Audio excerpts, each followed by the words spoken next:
Okay, welcome back to my YouTube channel. My name is Blackstar Music TZ, producer from Ngolo Star Music. Nipende kukaribisha mdau mfuatiliaji wa tutorial zangu za FL Studio. Kwa wale ambao ni mara kwanza kabisa kufika kwenye hii channel, basi nikuombe kusubscribe, kulike, kushare na kucomment my video. Kwa wale ambao umesha subscribe na mkuu mwana family kutoka 2025 mpaka sasa 2026, basi nipende kukushukuru na nipende fahamisha kwamba kuna vitu vizuri ambavyo vitaachiwa ndani ya hii channel ya Blackstar Music TZ. Kwa usikae mbali. Kama ulikuwa hauja turn on notification, basi hakikisha una turn on notification ili ziweze kukufikia wakati ambao nakuwa na upload video zangu za YouTube hapa, ili uweze kupata material mbalimbali na uweze kupata vile vitu ambavyo vinaweza vikawa vipya kwenye upande wa beat making kwa kutumia programu ya FL Studio, Cubase pamoja na Logic Pro. So kwa size nilibendi sana kufundisha beat making kwenye upande wa FL Studio. Na imani 2026 nitaelekeza pia jinsi ya kumake beat ndani ya Cubase pamoja na Logic Pro. So kwa wale ambao watahitaji hayo mafunzo ambayo yatamake by the way kuanzia beginning mpaka mtu ambapo anaweza akawa anauelewa fulani na anaweza akafanya kitu fulani ambacho kinaweza kikasikilizwa na watu au kinaweza kikapendwa kwenye masikio ya watu. So kwa leo niko na FL Studio ambayo ni Vision 20. Nimemake simple gospel beat ambayo inaweza ikawa na feelings, pia inaweza ikawa na ujumbe kulingana na msanii kitu ambacho amekimba ndani ya hii beat, kwa sababu ni beat ambayo inapiga for feelings, imepigwa vitu ambavyo vyote vina sound for feelings. Hakuna kitu ambacho kina sound harsh. Ili uweze kuwa beat making, good beat making, inabidi uhakikishe vitu ambavyo unavipiga visiwe vina sound harsh, zile frequency ambazo zina sound like just try it like yani frequency fulani ambavyo vinachoma. Hakikisha kwenye instrument zako zinakuwa zipo, kwa sababu sauti pia inahitaji iweze kupata nafasi kwenye zile frequency ambazo zinachoma. Kwa mfano equalizer yako ikawa let's say EQ, yes like that. Hii ni EQ ambayo nimeadi kwenye upande wa bass line, bass ambayo nimekata sub bass, nimepunguza pia zile frequencies za sub hapo juu.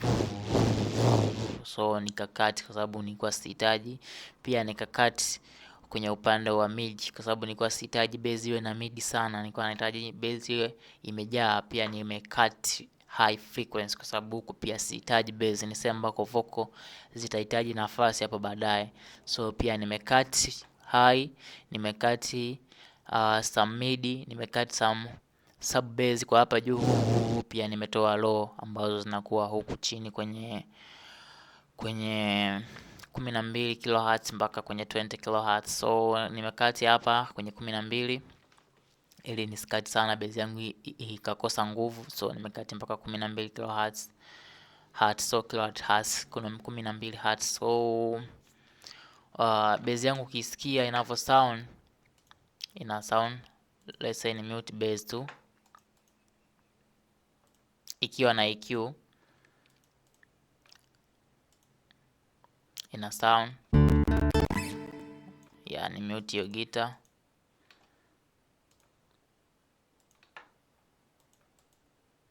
Ikiwa na EQ ina sound.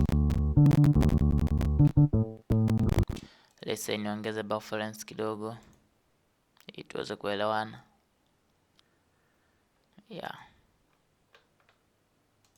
So ikiwa na EQ ina sound. Isipokuwa na EQ, unaona kuna utofauti. Isipokuwa na EQ bass inajiachia. Hani bass inakuwa iko na space kubwa. Iko na all frequency, mid, low, high. Nikiwasha EQ, hiyo high inatoka, inabaki some bass kama bass na mid kidogo. Nikizima bass inakuwa yani iko, naweza nikasema iko smooth So bass ambayo naweza nikasema ni bass iko smooth, haijashiba, haijawa na punch ya kutosha. Yeah, unaona bass iko stereo zaidi, left right iko stereo zaidi. Yani nikiweka EQ kidogo inakuwa ina pick tone like bass. So pia nikaja kuadd some compressor kwa ajili ya kufanya bass yangu iwe groove kidogo kwenye some instrument. So ina pick mpaka kwenye -7.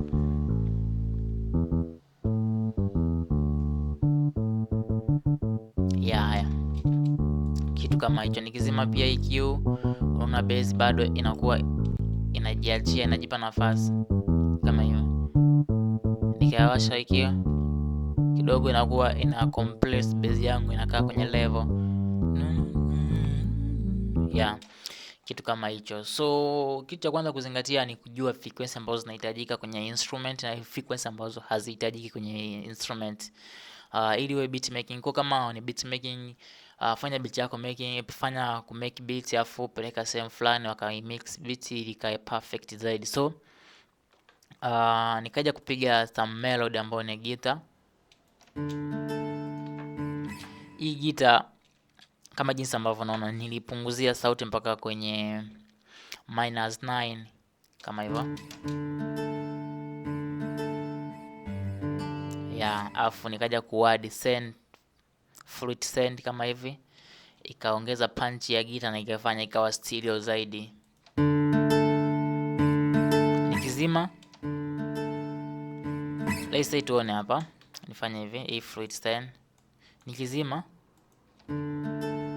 nikiwasha guitar inakuwa wide, inaongeza ile some left and right. Kwa sababu gani nasema inaongeza some left and right? Hapa nimeadi, nikiachana na hiyo flute send, nimeadi reverb, nimeadi na stereo shape kuifanya beat yangu iende left na right. Lakini nikizima hii flute send, nikizima labda vyote, beat inakuwa curve kabisa, curve. Hii guitar yangu inakuwa curve kabisa. Nikiwasha guitar inalainika, lakini inakuwa na volume ya chini. So nikaongeza na flute send kuipa punch ambayo haina distortion. Mimi leo sijaja kuelekeza namna ya kumix beat au namna ya kufanya balancing ya beat. Kitu ambacho nimekuja kuelekeza namna ambayo unaweza ukapiga beat nzuri na ika sound vizuri. Hata kama hujui kumix, lakini beat ambayo ina sound vizuri. Kitu cha kwanza ambacho unatakiwa kukifanya ni kutengeneza groove ambayo haina kelele, haina distortion. Groove nikimaanisha drums pattern ambayo haina kelele wala haina distortion, ambayo itaenda kuwasili baadhi ya instrument ambazo zinakuwa zina sound like kwa feelings like guitar, piano, strings, pad. Tengeneza groove ambayo inaendana na mood ya vinanda vingine au mood ya vifaa vingine ambavyo umevipiga. Kwa mfano groove yangu ambayo mimi nimetengeneza, ukisikia, acha nizime hii. Groove yangu mimi ambayo nimeitengeneza, ukisikia groove ya kwanza ni hapa. Nimetumia plugin ambayo inaitwa Contact.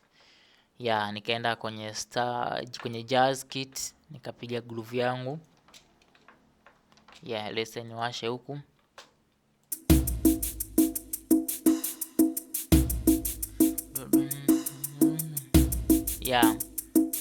Hii ni groove ambayo imetoka kwenye Contact, kwenye Jazz Kit. Kama hivyo unavyoona, hii ni Jazz Kit.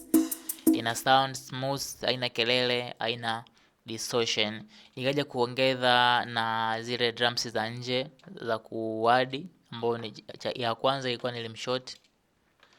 Let's say niwashe vitu vyote huku.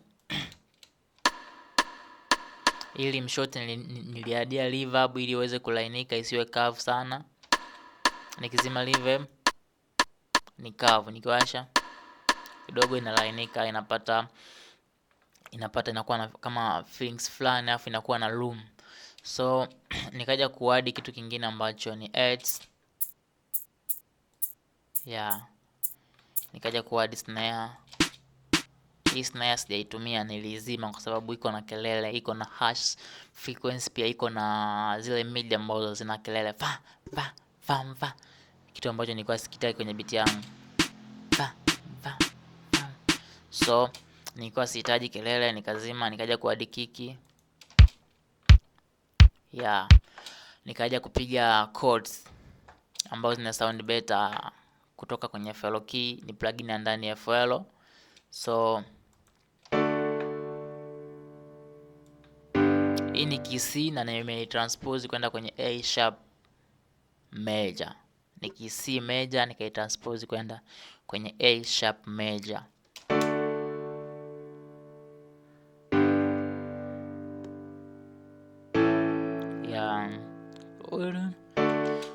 Yeah, kama hivyo jinsi ambavyo naona. Nikaja kuadd hiyo key kwenye pads. Hii key hiki kama unavyoona hata kwenye velocity key nimeipanga, ila pad nizicheza kwenye kinanda kidogo, zinaongeza feelings zile pad au strings, zinaongeza feelings kidogo, zenyewe zina sound kama hivi. Hata ukiona velocity inaonekana iko nyingine ziko low, nyingine ziko high, nyingine ziko kati, zingine yani kulingana na jinsi ambavyo vidole vilikuwa vinashika kwenye kinanda. Kuna vidole vilikuwa vinashika na nguvu, au na vilikuwa vinakandamiza, vingine vilikuwa vinaenda hash, vingine vilikuwa vinafanya kwa imeongeza movement fulani ya human zaidi kuliko ile kodi ambayo umesikia pale juu.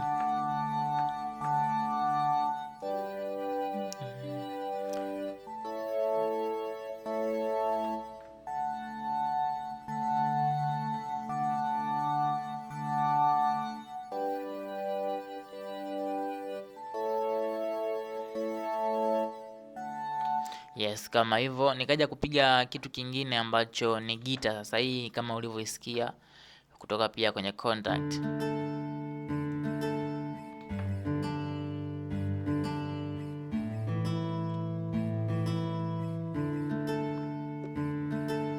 Hii gita imetoka kwenye contact, nimeunganisha gita mbili ndo nimepata hii sound.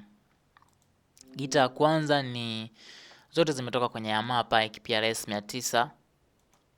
Yes, so gita ya kwanza ukija kwenye gita utachukua gita namba 1. Nikimute nikibakiza hiyo gita namba 1 na sound. Ina sound. Hii gita namba 2 ni jazz gita ambayo nimeitoa kwenye namba 16. Yes, kama hivyo. Kwa hiyo nikimute pia hii nikiplay hii jazz gita ina sound.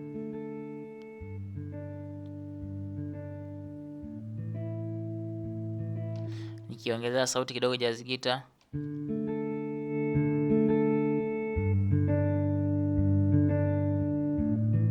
Zikisound zote mbili.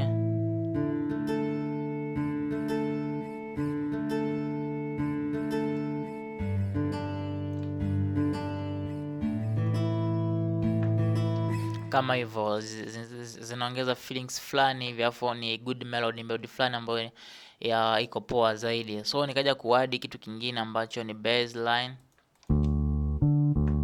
Nimetumia pia bass mbili. Bass ya kwanza inaitwa slap bass. Nikimute ya kwanza, nikiacha hiyo slap bass ina sound kama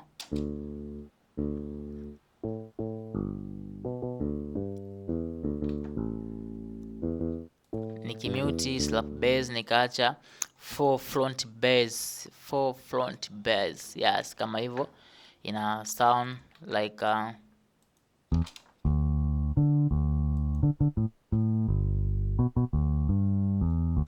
nikiunga zote mbili.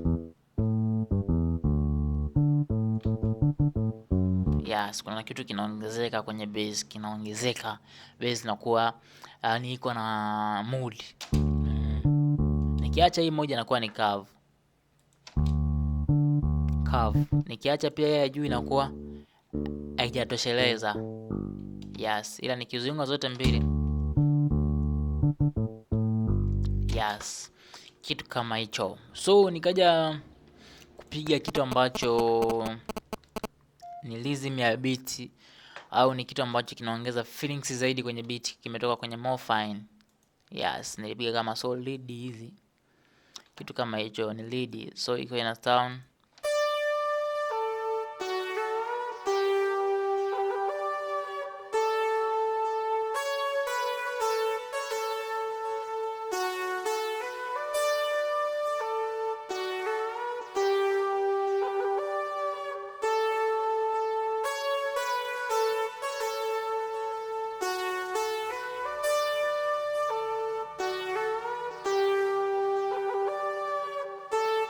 Yes, kama hivyo ni kitu fulani hivi ambacho kina sound poa na kiko na feelings. So mpaka hapo ukitaka pia ujue beat yako kwamba iko na kelele, iko na harsh frequency. Baada ya kubalance beat yako vitu vyote, make sure ukija kwenye upande wa track channel, make sure ile peak ya wave yako ina peak labda kwenye -6 au -3. Yes, kitu kama hicho. Kipiki kwenye 0 au ikazidi kwenye 0, basi ujue uweze ukafanya mastering kwenye hiyo beat.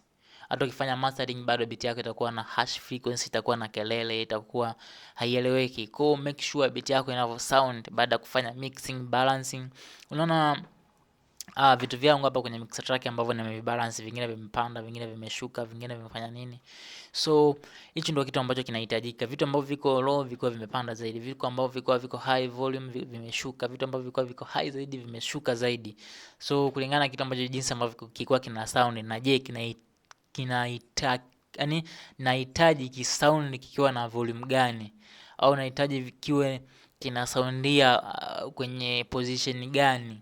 So ukishajua kitu kama hicho, beat yako lazima sound vizuri na lazima iwe na mpishano au uwiano mzuri wa vitu vyako ambavyo umekuwa umevipiga. So naitwa Black Star Mskitiz, producer from Golo Sound Music. Kama hujaelewa kitu mpaka hapo, basi naomba ufanye kucomment kwenye chini ya hii video.